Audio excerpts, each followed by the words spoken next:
Good evening. We begin tonight with breaking news on the chaotic and tumultuous trade war between Canada and the U.S.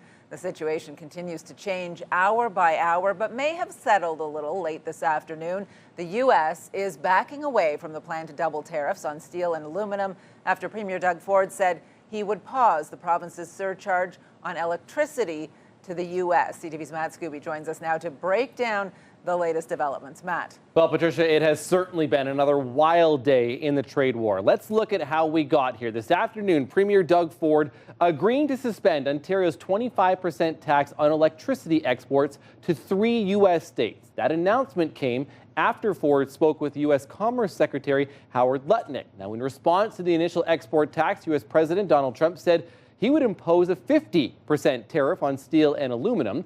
The White House now backing away from that escalation, but 25% tariffs on steel and aluminum are still set to come into effect tomorrow. Here's what Trump had to say earlier this afternoon about Ford's decision to pause the energy export tax. As you know, there's a very strong man in Canada who said he was going to charge a surcharge or a tariff on electricity coming into our country. He has called and he said he's not going to do that. Okay, he's not going to do that. And it would have been a very bad thing if he did, and he's not going to do that, so I respect that. Again, all of this happened after Ford backed down on the export tax on electricity to the U.S. Explaining his decision today, Ford says he wasn't trying to hurt Americans, but the province had to make a move.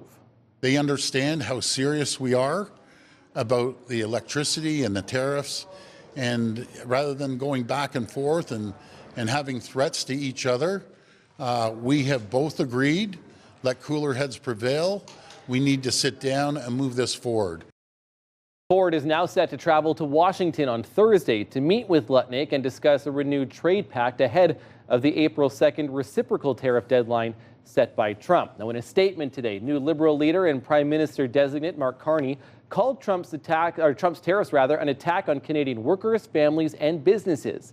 He says his government will keep Canada's retaliatory tariffs in place until, quote, the Americans show us respect and make credible, reliable commitments to free and fair trade. Now, again, to be clear, those 25% tariffs on Canadian steel and aluminum are set to come into effect at midnight tonight. After some steep early losses today, the markets did rebound slightly after Ford announced Ontario was pausing the electricity surcharge. Patricia. All right, CTV's Matt Skube live for us tonight. Thank you.